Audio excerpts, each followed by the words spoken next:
Hello students, a very good morning to all.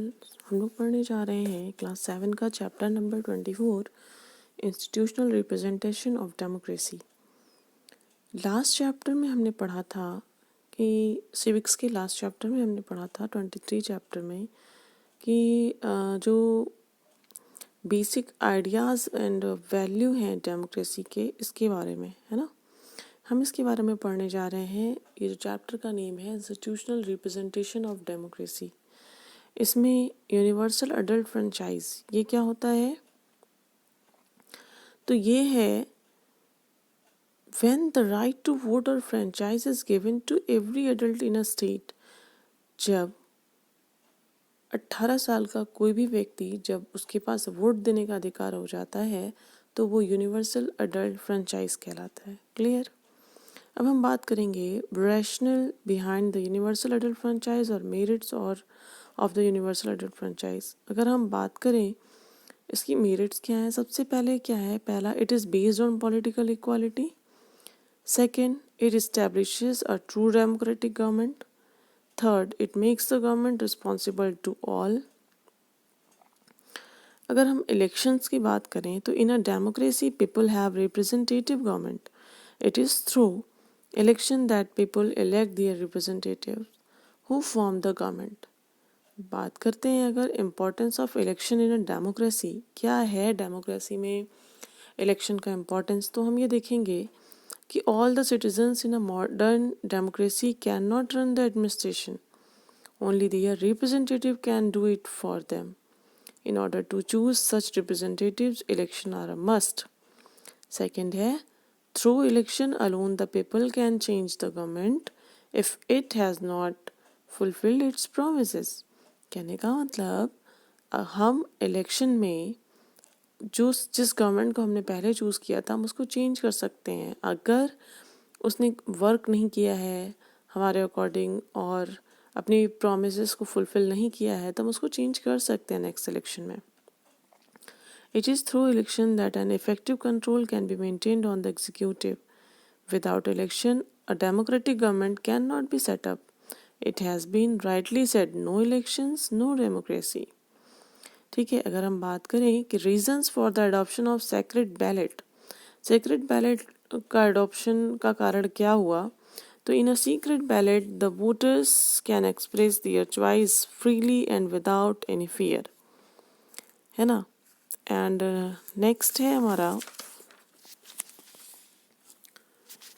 The voter is free from pulls and pressures under the secret ballot system.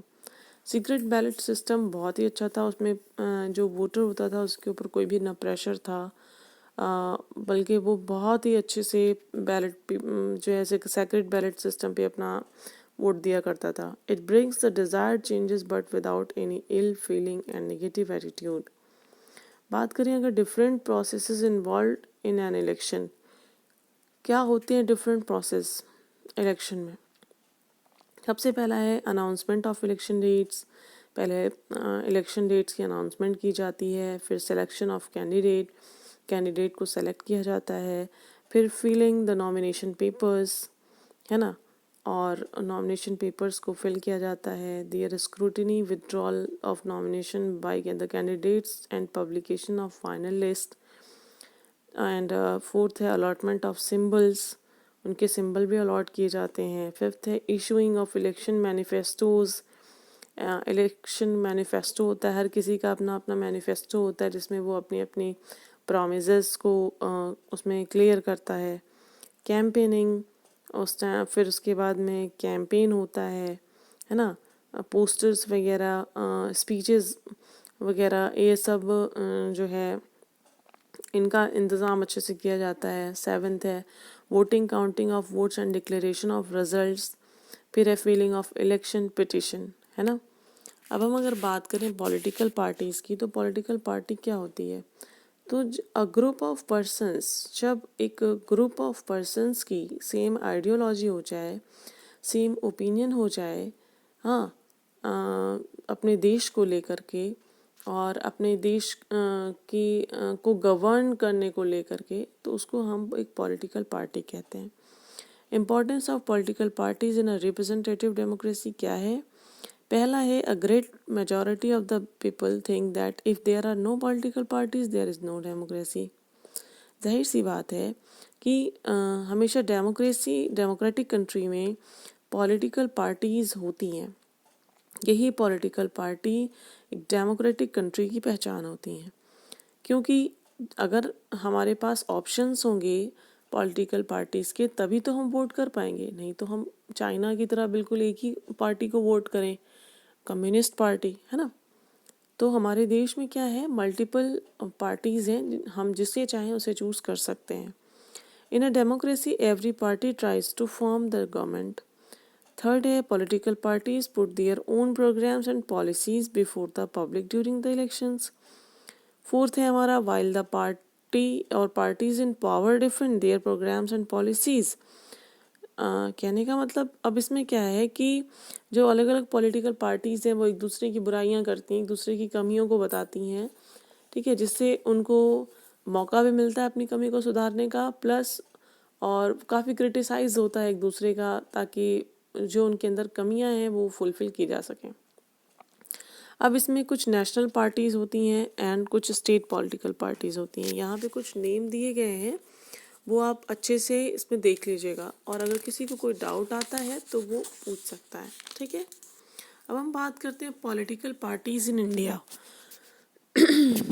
अगर हम political parties in India की बात करें तो Indian political parties are categorised into two main types, national level parties and state level parties. तो the Indian National Congress, its policies and programmes, its election symbol is a human hand. For many years since 1947, it has formed the government at the center. Policies and programs of the Indian National Congress. सबसे पहले क्या है, जो Indian National Congress है उसकी जो policies है, जो प्रोग्राम्स हैं, वो क्या हैं, इसके बारे में हम लोग देखेंगे कि इनके कुछ इम्पॉर्टेंट पॉइंट्स हैं अपने। पहला है डेमोक्रेटिक सोशलिज्म, ये फॉलो करते हैं। सेकंड है सेक्युलरिज्म फॉलो करते हैं। थर्ड है एग्रीकल्चर एंड इंडस्ट्रियल ग्रोथ के उस पर काम करते हैं ये। एंडिंग पॉवर्टी, इनका उद्देश्य है पॉवर्टी को बिल्कुल तरीके से ख़त्म करना। एंड फिफ्थ है friendly relations with foreign countries, foreign countries से अच्छा रिलेशन बनाए रखना। सिक्स है encouraging foreign investment, foreign investment को बढ़ावा देना। अब हम बात करेंगे सेकंड हमारी है भारतीय जनता पार्टी। इसकी पॉलिसीज एंड प्रोग्राम्स क्या हैं। भारतीय जनता पार्टी जो है वो डेवलप्ड नेशन करना चाहती है, और जो है वो चाहती है कि हम बिल्कुल ही जो है अपने देश को विकसित बना सकें। Launching the second green revolution to unleash the tremendous growth potential, है ना, to give the state a fair share of the central revenues। And इस पार्टी का एक मेन उद्देश्य ये भी है करप्शन को ख़त्म करना। एंड आर्टिकल 370 जो है constitution which gives a special status to Jammu and Kashmir, है ना, इसी की पार्टी के द्वारा हमें जम्मू और कश्मीर से 370 आर्टिकल को डिलीट किया गया। And to defend the unity and integrity of India, ये इसका उद्देश्य है। To curb riots with a heavy hand to give adequate compensation to the victims of riots, to reserve seats for women in the parliament, है ना। And अगर हम बात करें the communist party of India CPI की, ये क्या है, ये जो है split into two in 1964 AD। One of them came to be called the Communist Party of India, Marxist, and the other continued to call itself the Communist Party of India। अगर हम बात करें इसमें तो पहला है इसमें इसकी जो पॉलिसीज़ है, इसके जो प्रोग्राम्स हैं, to oppose both imperialism and capitalism, to nationalize all industries and to remove economic and social disparities, to take over the wholesale trade in food grains, है ना, to take steps in the interest and for the security of the Dalits, to improve the conditions of the farm laborers and factory workers, to pull out of the Commonwealth and to establish close contact with the socialist countries and with Russia। Policies and programmes of the CPIM, है ना, इसका उद्देश्य क्या है, हर किसी का, आप हर जितनी भी पार्टीज़ हैं आप देखेंगे उनका उद्देश्य क्या है, अपने राष्ट्र को एक बिल्कुल सुदृढ़ और बिल्कुल विकसित देश बनाने की ओर अग्रसर करना, है ना।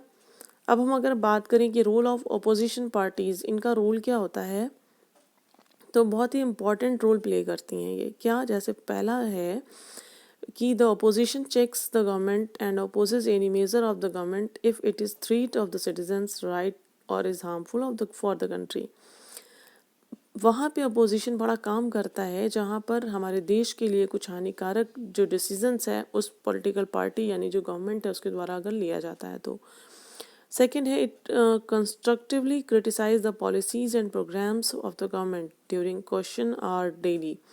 It can constructively criticize the government by asking question and on current happenings.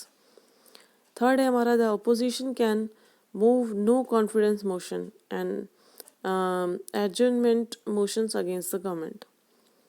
अब हम देखें coalition building क्या होती है, इसको हम देखेंगे, एंड coalition governments क्या होती है हम इसको देखेंगे। तो coalition building क्या है, वो Dan Ravitch observes is the essence of democratic action. It teaches interest group to negotiate with others, to compromise and to work within the constitutional system, है ना।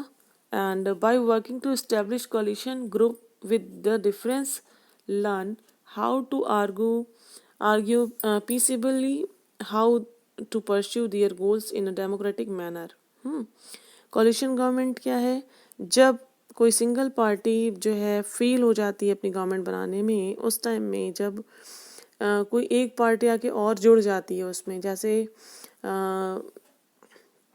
कहने का मतलब ये है कॉलिशन गवर्नमेंट वो होती है, कॉलिशन मीन्स होता है गठबंधन, है ना। वो क्या होता है, वो जैसे सपोज 3 पार्टीज़ हैं, ठीक है, और सपोज बीजेपी है, सपा है, बसपा है, ठीक है। स्टेट में अगर हम बात करें तो ये क्या हुआ, अब बीजेपी को मिले हैं टोटल 205 वोट्स एंड एसपी को मिले हैं 150 वोट्स एंड एसपी को मिले हैं 125 वोट्स। तो अब क्या होगा, ऐसे तो देखा जाए तो बीजेपी जीतेगी, है ना, क्योंकि उसके सबसे ज़्यादा वोट्स हैं। लेकिन होता क्या है कि अब जब दोनों पार्टी ने मिलकर कॉलिशन कर लिया, दोनों गठबंधन कर लिया, बीएसपी और एसपी ने, तो बीजेपी का जो वोट है वो कम हो गया। इसी को कहते हैं हम कॉलिशन गवर्नमेंट, ठीक है। I hope this chapter is clear. This is all about of this lecture. Thank you. Have a nice day.